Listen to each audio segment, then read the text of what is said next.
잠복결핵 치료편 순천향대 천안병원 호흡기내과 유지원입니다. 잠복결핵이라는 건 말 그대로 이제 결핵균이 내 몸 깊숙이 잠복하고 있는 상태. 다시 말해서 결핵균이 내 몸에 들어와 숨어는 있는데 내 몸의 정상적인 면역 기전에 의해서 보호막 안에 갇혀 있기 때문에 발병하지 않고 활동성 결핵으로 진행하지 않는 그런 상태를 의미합니다. 보시는 것처럼 잠복결핵의 경우에 있어서는 결핵균이 몸 안에 있기는 하지만 이 방어막에 둘러싸여서 밖으로 나가지 못하고 있는 상태, 이런 상태를 저희가 잠복결핵이라고 얘기를 합니다.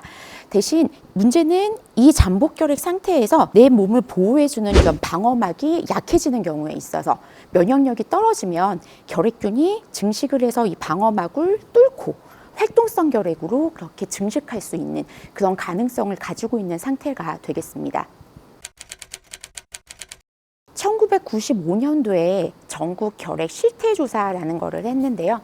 현재 40세 이상의 나이에서는 약 50% 이상에서 양성일 것으로 생각이 되고 있습니다.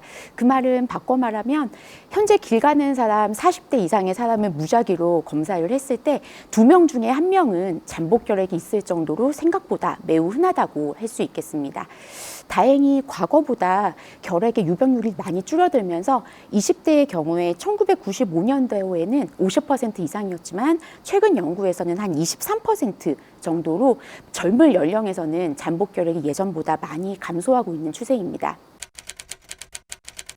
활동성 결핵으로 넘어가는 경우에는 다른 사람한테 전파가 가능하지만 잠복결핵 상태에서는 다른 사람에게는 절대 전파되지 않습니다.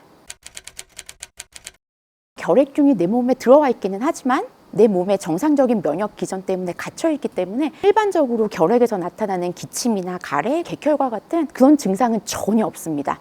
또 엑스레이 상에서도 활동성 결핵은 이상 소견이 보이지만 잠복결핵은 정상 소견을 보이는 게 특징입니다. 체내에 소수의 균이 있는 걸 저희가 잠복결핵이라고 이야기한다고 얘기 드렸잖아요. 근데 그 소수의 균을 직접적으로 확인할 수 있는 방법은 없습니다. 그래서 차선책으로 결핵균이 항원에 대해서 그런 면역학적 반응을 평가하는 방법으로 2가지 방법이 있습니다. 튜버클린 스킨 테스트라고 하는 검사하고 인터페론 감마 분비 검사, 이렇게 2가지로 나누게 됩니다. 이전에는 피부 반응 검사를 주로 많이 사용을 했는데요. 최근에는 혈액 검사인 인터페론 감마 분비 검사가 주로 사용되어지고 있습니다. 튜버클린 피부 반응 검사 같은 경우에 있어서는 결핵균 항원을 팔의 피부에 주사한 뒤에 48시간에서 72시간 후에 얼마나 부풀어 오르는지 그런 경결의 크기를 측정해야 하기 때문에 주사를 맞은 날과 그리고 2, 3일 후에 결과를 측정하기 위해서 한 번 더 총 2번의 병원을 방문을 하여야 합니다. 인터페론 감마 분비 검사의 경우에 있어서는 혈액을 채취한 날 하루만 방문하셔도 되는 장점이 있습니다. 검사 자체의 소요 시간은 수시간뿐이 안 걸리는데 이제 병원 사정에 따라서 검사 결과 확인에는 수일이 소요되는 경우도 있습니다. 한 가지 유의할 점이 있는데 이 2가지 검사로는 결핵균이 몸에 들어와 있는 것을 확인하는 거기 때문에 활동성 결핵 환자와 그리고 잠복결핵 모두에서 양성이 나올 수가 있습니다. 따라서 잠복결핵만을 진단하려면 잠복결핵 검사 양성에 활동성 결핵이 없다는 임상적인 소견, 증상이 무증상이라든지 엑스레이상에서 이상 소견이 없다든지 이런 임상 소견을 반드시 확인해야만 하겠습니다.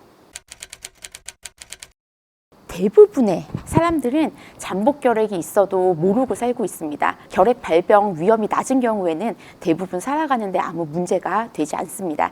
따라서 모든 사람들이 잠복결핵 검사를 받을 필요는 없습니다. 만약에 환자분이 잠복결핵 검사가 양성이라고 진단을 받고 병원에 방문하셨다고 한다면 이 3가지 중에 하나에 해당하기 때문에 검사를 받으셨을 가능성이 매우 높습니다. 첫 번째로 전염성 결핵 환자의 접촉자, 검진 대상자인 경우입니다. 만약 같이 사는 가족 중에 1명이 폐결핵에 걸렸다면 같이 사는 가족들은 균에 노출되었을 확률이 매우 높기 때문에 무조건 검사를 받아야만 합니다. 2번째 경우는 면역력이 떨어져서 활동성 결핵으로 진행할 가능성이 높아진 경우, 이를 결핵발병 고위험군이라고 하는데요. 에이즈가 걸렸거나 장기 이식으로 면역 억제제를 복용 중인 환자 등이 되겠습니다. 3번째 경우는 본인이 결핵이 발병했을 때 환자들에게 미치는 영향이 매우 큰 의료인이 그 대상이 됩니다. 만약에 제가 활동성 폐결핵에 걸린다면 제가 보는 환자들은 대부분 다 면역력이 떨어져 있는 환자들인데 결핵균을 환자들에게 전파하게 될 가능성이 매우 높습니다. 이건 비단 의사나 간호사와 같은 의료인에만 해당하는 것이 아니고 어린이집 관계자나 아니면 산후조리원 관계자들도 마찬가지로 검사를 꼭 받아야만 합니다. 잠복결핵 양성 판정을 받았다고 해서 바로 치료를 꼭 해야 되는 것은 아닙니다. 잠복결핵 감염의 치료는 앞으로 결핵으로 발병할 가능성, 실제 결핵으로 발병하였을 때의 위험성, 약제 부작용하고 개인의 기저질환에 따른 치료의 효과와 위험성을 고려해서 결정하게 됩니다. 이제 잠복결핵 양성이 나왔을 때 치료가 꼭 필요한 경우는 잠복결핵에서 활동성 결핵으로 넘어가기 쉬운 고위험군인 경우, 에이즈 환자나 장기 이식을 받아서 면역 억제제를 복용 중이거나 최근 2년 이내에 감염이 확인된 경우에는 잠복결핵에서 활동성 결핵으로 진행할 가능성이 매우 높기 때문에 이걸 예방하기 위해서 꼭 치료를 받아야 합니다. 또한 전염성 결핵 환자와 접촉한 뒤에 시행한 잠복결핵 검사에서 양성 판정을 받았다면 최근 감염이 되었을 가능성이 매우 높기 때문에 그 역시 활동성 결핵으로 진행할 가능성이 매우 높아집니다. 잠복결핵은 균의 수가 적기 때문에 2가지 약만 사용을 하게 됩니다. 그래서 총 3가지 방법이 있는데 이소니아지드 9개월 요법, 그리고 리판핀 4개월 요법, 그리고 이소니아지드와 리판핀 3개월 병용 요법이 있습니다. 이소니아지드 9개월 먹는 방법이 있기는 한데 약을 9개월 동안 먹으라고 하면 대부분의 환자들에서 약을 먹다가 중단해 버리는 경우가 상당히 많습니다. 그래서 사실 기저질환이나 같이 복용하고 있는 약물이 없다고 그러면 아이나 리판핀 3개월 요법을 권고를 하고 있습니다. 이 3가지 요법에 있어서 치료 효과나 부작용의 경우에는 크게 차이가 없습니다. 따라서 이제 환자의 기저질환이나 아니면 복용 약물 등에 따라서 담당 의사와 상의해서 어떤 요법을 선택할지 결정하시면 되겠습니다. 약을 사용하게 되면 부작용이 발생할 수가 있는데요. 첫 번째가 간 수치 상승입니다. 그리고 2번째가 구역과 구토와 같은 그런 소화기계 부작용이 있을 수 있고요. 이제 3번째로 가려움증이나 아니면 두드러기 같은 그런 피부 부작용이 흔하게 발생할 수 있습니다. 리판핀을 포함한 약을 복용하시게 되면 소변 색깔이 오렌지색으로 변한다는 건데요. 이거는 사실 저희가 부작용이라고 얘기하지 않습니다. 그냥 약의 대사물질이 그냥 착색된 것이기 때문에 전혀 걱정하실 필요가 없습니다. 부작용이 발생한다고 무조건 약을 중단하시면 안 되고 담당 의사 선생님과 상의하셔서 결정하시는 것이 좋습니다. 구역과 구토와 같은 그런 소화기계 부작용은 복용 시간이나 아니면 방법을 변경해서 호전될 수도 있고요. 피부 가려움증 같은 경우에서도 항히스타민제라고 하는 약을 같이 복용하면 약을 중단하지 않아도 호전되는 경우가 많기 때문에 무조건 복용을 중단하시기보다는 담당 의사 선생님과 상의하셔서 결정하시는 것이 제일 좋습니다.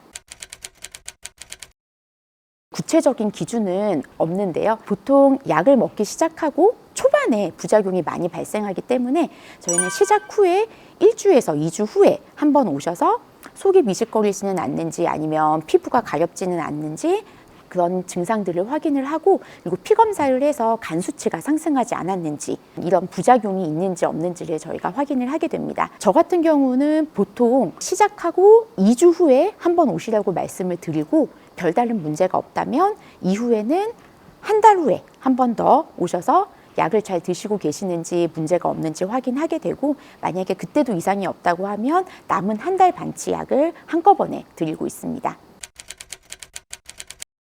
완치라고 하는 개념이 없어요. 완치라고 하는 건 균을 다 죽인다는 뜻인데 저희가 살아있는 균을 확인할 수 있는 방법이 없기 때문에 이 검사 자체가 몸 안에 있는 균에 대한 면역 반응을 확인하는 거기 때문에 균이 한번 들어왔으면 면역 반응은 계속해서 양성이 유지가 되게 됩니다. 그렇기 때문에 약을 먹었다고 해서 다시 음성으로 변하지 않습니다. 그래서 사실은 이제 확 완치됐다고 하는 것 자체가 존재하지 않고요. 그래서 그냥 약을 복용하고 나는 잠복결핵 치료를 완료했다.